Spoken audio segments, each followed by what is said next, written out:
You're listening to Diasporic Music on Black Power 96 with Melinda Francis, Norman Richmond, Lisa Watson on the buttons, and joining us is Dr. Gerald Horne, and Dr. Gerald Horne is the author of many books, and I guess his latest book is Acknowledging Radical Histories. That is a book he did with another young brother, and I dare say the Gerald Horne Reader, and the book I'm looking at the book now on Chocolate City, or what it used to be Chocolate City, Washington, D.C. And how is that book? How are the books going in terms of the sales? And before I ask you this question, let me alert everybody that you're going to be in Leimert Park on February the 3rd, right, in Los Angeles?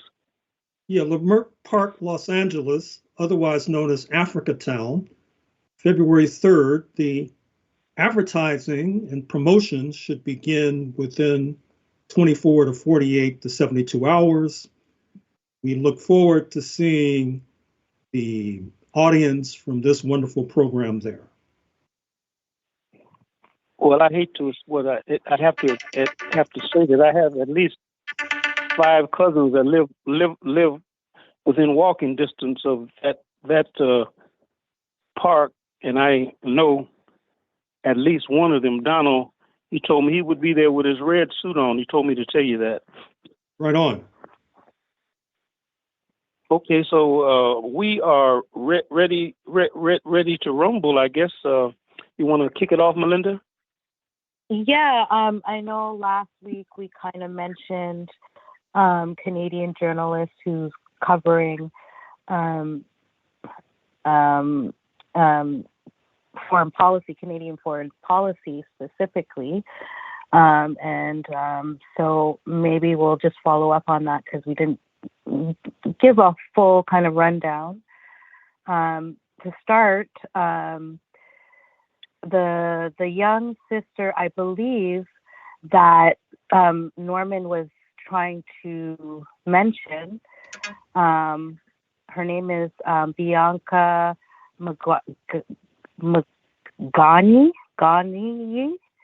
She's Ugandan, and she's been covering foreign policy from, Canada's spending on warships to war crimes and Canadian connections to Israeli apartheid.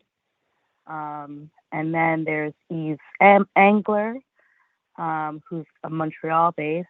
Bianca is based in Ottawa, and she's written for CBC, Ottawa Citizen, Telesur. The Breach is the one that I found her on, Breach Media.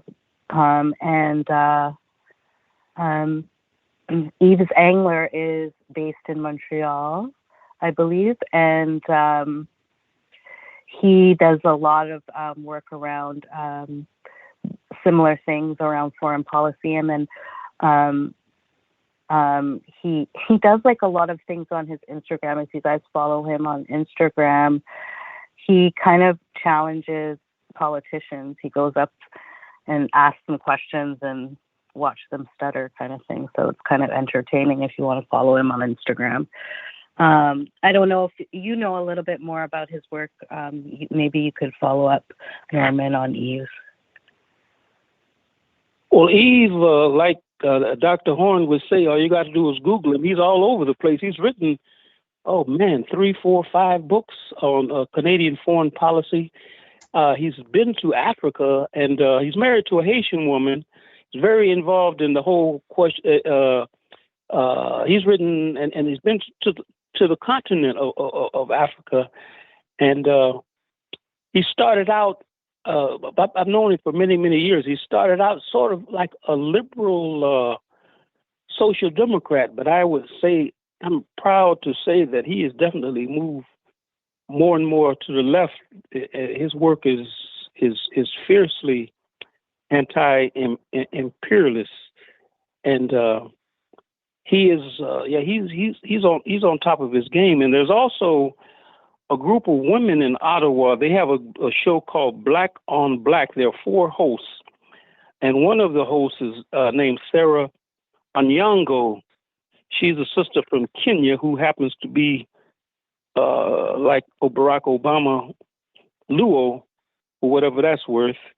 And one of the hosts is Patricia Hayward, and Patricia Hayward is the sister of Adrian Hayward, who used to be on Diasporic music. He used to be with Saturday Morning Live. He's big time. I think he reads the national. No, he doesn't. He reads the news in Ottawa, the local news in Ottawa. But he is the man in Ottawa. He does a lot of international stuff. And then there's Elle Jones. Elle Jones, who is a friend of the show. She has a show called the Black Power Hour on CKDU in Halifax, Nova Scotia. And there is a show. Go ahead. Cut you off. Go ahead, Melinda. She also writes for the Breach as well, Breach Media, if people want to go to that.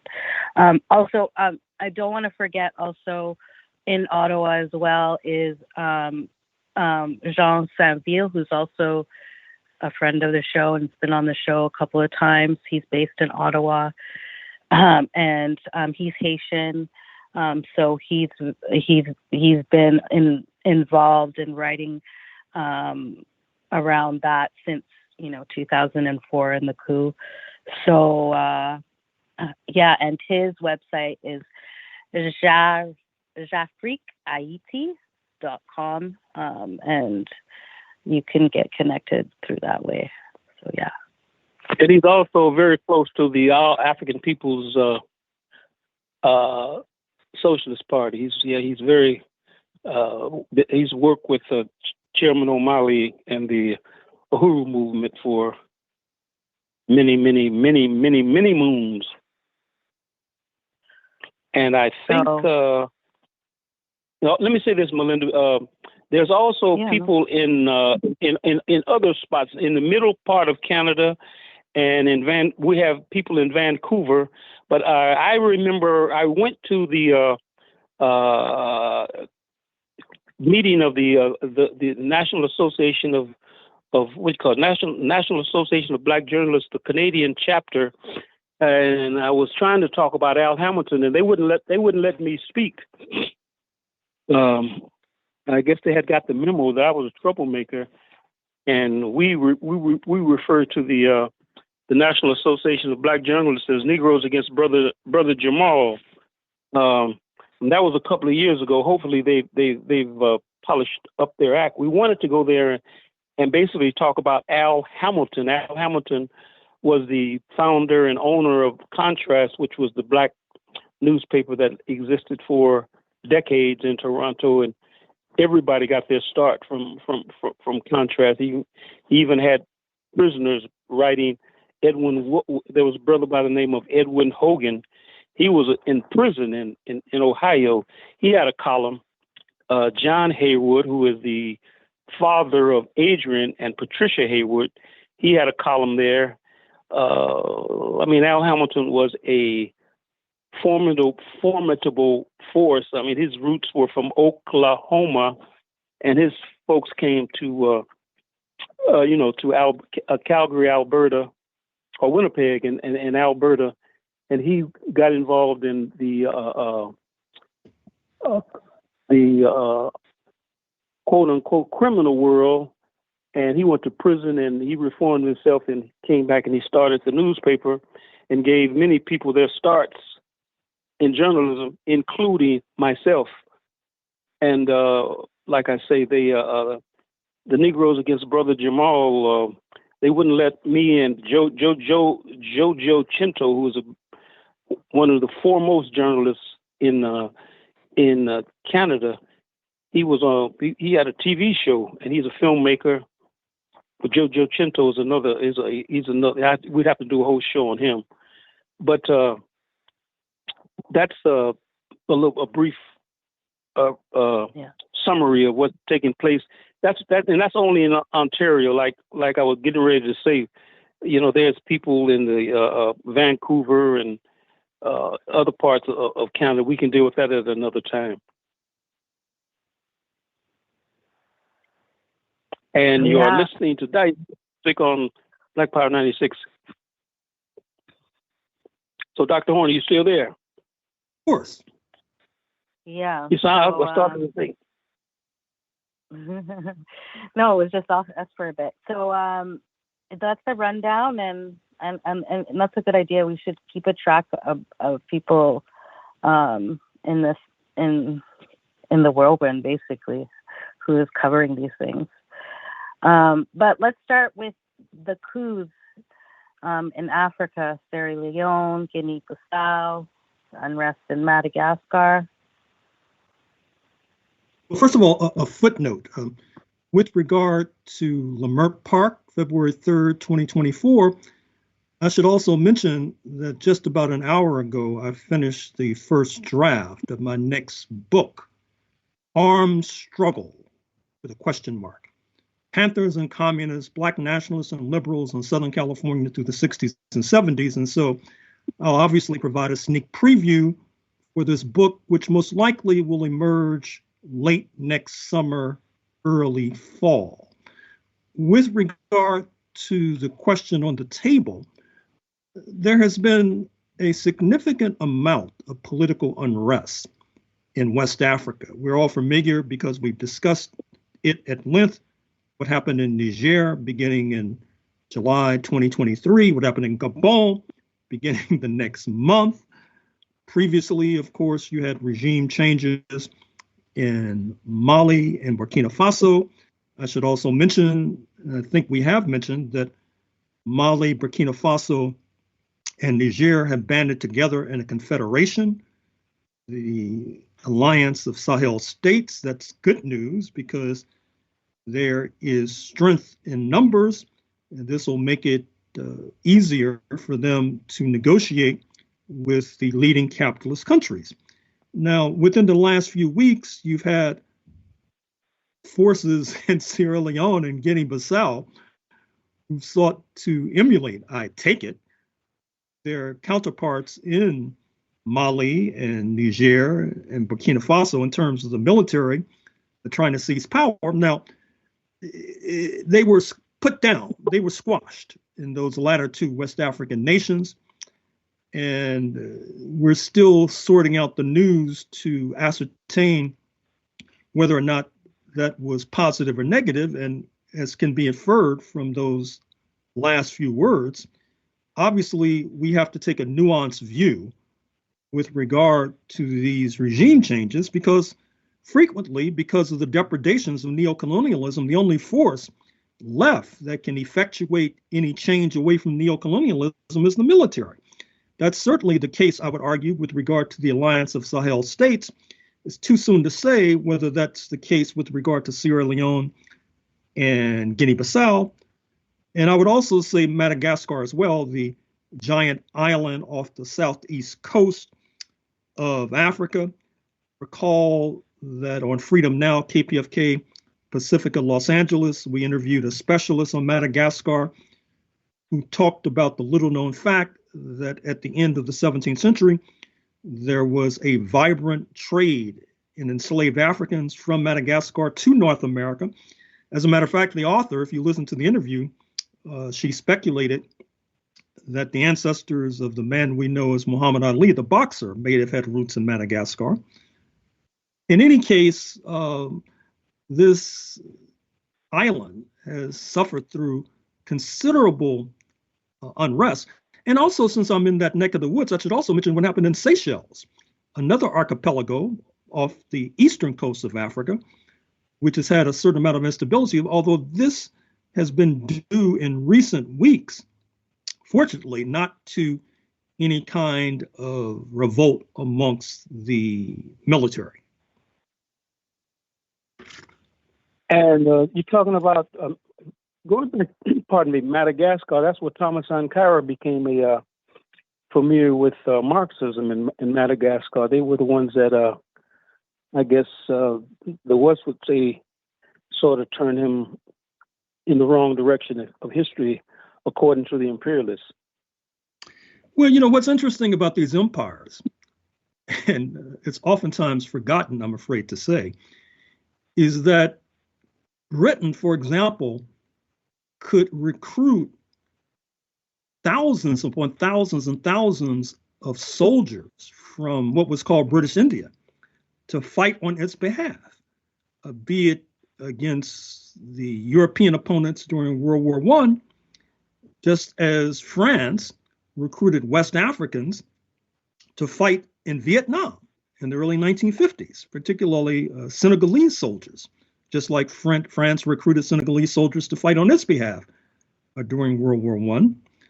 And so one of the reasons why Germany was seeking to develop its own empire so that it could have a similar reserve army of soldiers, so to speak. In the United States, as we know, it had its soldiers who were Black, who were actually resident here in the United States of America. And I just interviewed an author who's written a book on racism during World War II in the US military. And one of the points that he makes is that the US imperialists, they made a distinction with regard to segregation of blood, for example. You may recall that the United States segregated blood for the longest. They segregated Black blood not only away from the blood of European and European Americans, but from the blood of Native Americans, Asian Americans, Chicano, Latino, Latinx. Those Latin groups were all in one category. And then the Black blood was separated from those aforementioned groups. And I say that for a number of reasons. One, when you try to talk in the United States about the peculiarity and the uniqueness of what used to be called the Negro question and talk about our persecution and oppression, some of our so-called friends accuse us of engaging in an oppression Olympics, that we're trying to elevate Black people above all others. But no.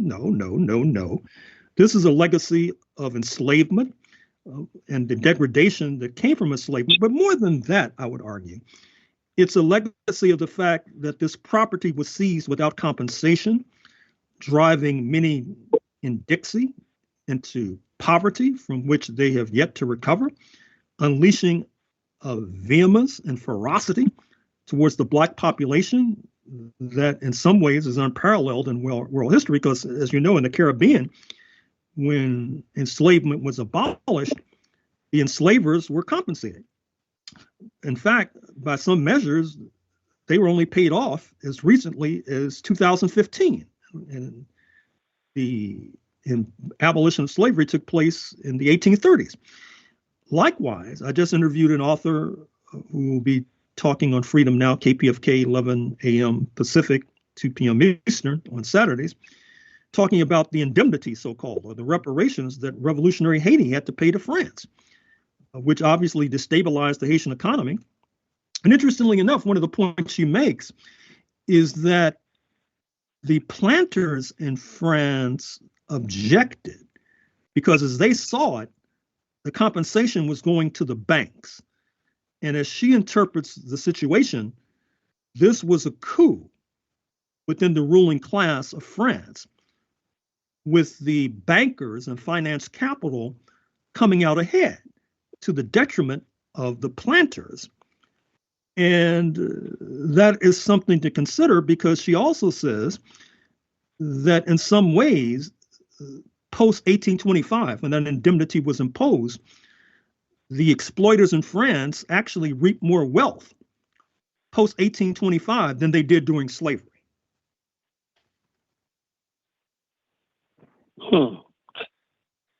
And you're listening to Diasporic Music on Black Power 96. We're talking to Dr. Gerald Horne. Had you exhausted that situation? Did you want to go on to talk about the fact that we need a deeper analysis of Argentina? Well, I'm glad you raised that, because let me connect some dots. I just listened to this public broadcasting documentary on Jack Teixeira. He's the chap in Massachusetts, low level with the US military, who leaks all these documents that he gets access to. I mention him because he's Portuguese American, and I'm afraid to say that the Portuguese Americans really are racist towards the Cape Verdean population, with which they share oftentimes neighborhoods in Massachusetts, Providence, Rhode Island, etc. And as I see it, what has happened over the centuries with the triumph of the Anglosphere, London and its revolting spawn in Washington, D.C., is that in part what happened is that they exacted a certain kind of penalty against their erstwhile competitors. Recall that it was those of the Iberian Peninsula, Portugal and Spain, who had a first mover's advantage with regard to exploiting the Americas, the African slave trade, etc. And then London came roaring from behind, so to speak, and then passed the baton on to the United States.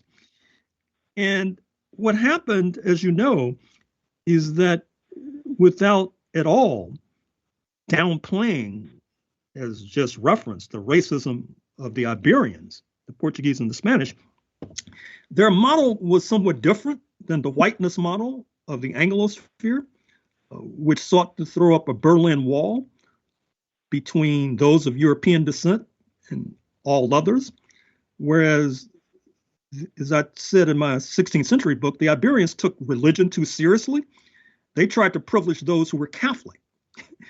As I pointed out with regard to Cuba, you could be a conquistador, an African, if you were Catholic, for example. And that was not the winning ticket. And so since that time, the Iberians and many of their descendants in this hemisphere have been made to feel a bit squirrely with regard to their roots. And that brings me to Argentina, because as you know, Argentina, a former Spanish colony, the cliche about the Argentines is that they were Italians who spoke Spanish, who thought that they were British, the latter referring to the fact that they felt uneasy about being considered, quote, part of the third world, unquote, which led to complicated relations with their neighbor Brazil, which has the largest Black population west of Nigeria. And I think it also helps to explain as well why, if you ask the question of what nation has the most significant number of psychiatrists per capita, it's Argentina, because they're all on the couch trying to figure out who they are and where they stand on the racial totem pole. And then that brings me to a movie that you might have seen with Jamie Foxx in Los Angeles, playing a homeless Black genius violinist in Los Angeles. And it's based upon a true story by LA Times columnist by the name of Steve Lopez. And Lopez, who I've been reading for years in the LA Times, it seems like every other column, he makes a point to say, hey, look, hey, I'm not Mexican. I'm Spanish, which brings me to an interesting conversation with a former leader of KPFK, Los Angeles, the radio station, where he was trying to convince us about why we should be playing more European classical music. His name was something like Miguel Lopez, something like that. And he was quick to say that, look, I'm white, I'm Spanish, I'm not Mexican. And the Anglosphere has done a number on so many different people. And somebody needs to write a book about that last subject. That's why I'm floating it, because I don't think I'll have time to do so. But somebody should tackle that. And then that brings me to the elections in Mexico, where AMLO, Lopez Obrador, the leader, is stepping down. His designated successor is Claudia Sheinbaum, who is of Bulgarian descent, certainly of European descent, certainly of Jewish descent. And I would argue that in some ways, if she's able to overcome the apparent impediments that she faces, not only being a woman, but being Jewish, it'll be quite significant because Mexico, as a legacy of being a former Spanish colony, inherited from Spain this violent anti-Jewish fervor, which was a legacy of the Inquisition. Recall that in the Catholic Spain, if you were Jewish, you had to convert to Catholicism, otherwise run the risk of being liquidated or tortured. And that's one of the differences, coming full circle, between the Anglosphere and the Spanish and the Iberians, who they leapfrog. Because part of the so-called secret of the Anglosphere is that even though, as I pointed out numerous times, London expelled its Jewish population at the end of the 13th century, but by the 16th century, it was under the gun, literally and figuratively, the Iberians. And so it made a historic compromise to embrace the Jewish community fleeing from Iberia because of the Inquisition. And they got in on the ground floor in terms of the construction of the United States of America, which then brings us to something that many of the commentators in this flood of press coverage about the U.S. relations with Israel, which is obviously driving United States imperialism over the cliff, they're not aware of this history, not aware of the deep historic ties between the Jewish diaspora and the settler colony of North America, which helps to explain this close relationship with Israel. And speaking of settler colony, I'm happy to say that every cloud has a silver lining. And the silver lining of this otherwise dastardly tragedy that's taking place in historic Palestine as we speak is that the label, justifiably, settler colonialism has been affixed to Israel.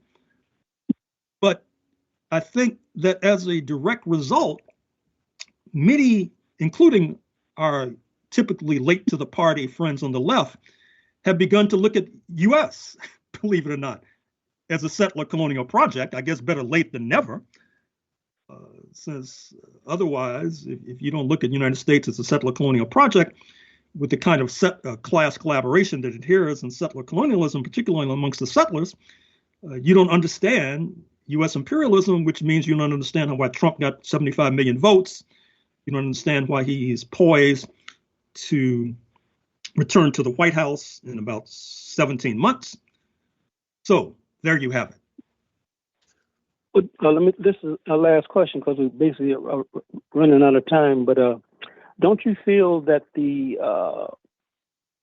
one of the reasons why the left does not want to talk about settler colonial or is late to the party is because a lot of people that they termed as race folks, race men and women, narrow black nationalists like Robert Brock, who had a group called the Self-Determination Committee in Los Angeles, and he had people who he advocated that black people don't pay taxes and don't fight in Vietnam.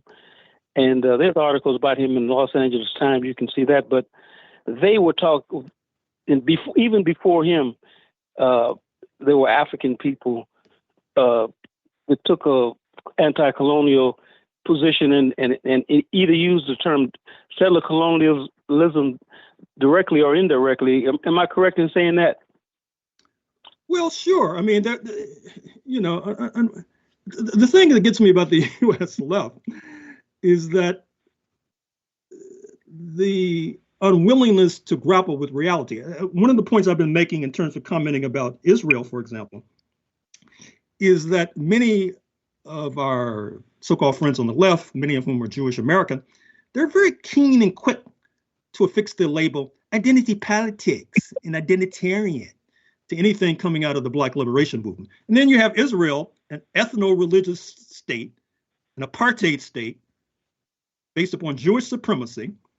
Somehow, I've never heard anybody on the US left apply the label identitarian or identity politics to either A, Israel, or B, Jewish Americans who support Israel. And now we're paying a very stiff price for that kind of nonfeasance, because as we speak, this small planet may be on the verge of World War III, triggered by this excess in Jewish nationalism. And by the way, in the first half of the 20th century, there was a good deal of contestation about Jewish nationalism. If you go back and look at the 1947 Hollywood film, Gentleman's Agreement, starring Gregory Peck, there's it's a film about anti-Semitism. It's just one of the few Hollywood films, even though Hollywood at that time was dominated by many Jewish Americans, but they were trying to, in a sense, masquerade their identity. It's one of the few Hollywood films that deals frontally with anti-Jewish fervor. And there's a character in the film who is allowed dialogue that critiques Zionism. Now, it's hard to imagine that taking place in Hollywood in 2023. And that shows you how far we've fallen, which is why we have one foot on a banana peel headed towards the abyss. Anything else you'd like to add, sir? Well, Leimert Park, Africa Town, Saturday, February 3rd afternoon. Check Facebook, check the KPFK website within the next 72 hours and get full details about what's going on. Will there be, who will be introducing you? And it's not a panel, you're just going to be speaking, it's a solo event, right? No, Melina Abdullah, who is a leader of the Black Lives Matter movement in the Southland, will be hosting. She has a program, Move the Crowd, on KPFK, Pacifica. And, be there or be square. I've heard a lot of great things about her. Yeah, she's a stand-up, takes her daughters everywhere she goes, and I hear nothing but a lot of great things about the work she is doing on the West Coast. Oh, right on. I guess with that, we will see you in Whirlwind, and I guess Melinda Francis, you have anything to say? Thank you, Dr. Horne. Yeah, take your vitamin D, people.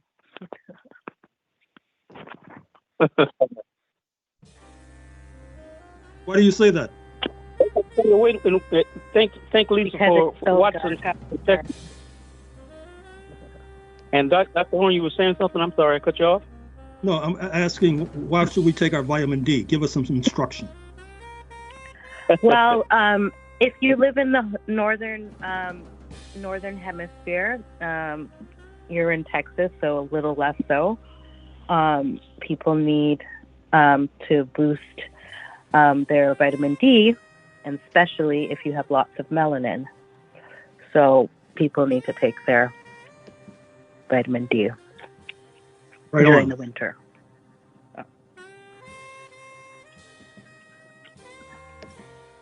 I'm looking at a book right now that says Melanin, the Chemical Key to Black Greatness.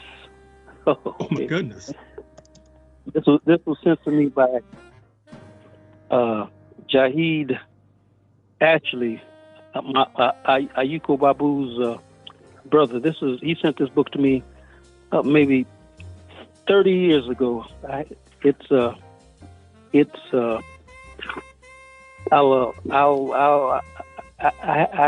going to take a look at it, but it looks like kind of hocus pocus, abracadabra kind of stuff. But let me shut up before I get in trouble. Really? All right.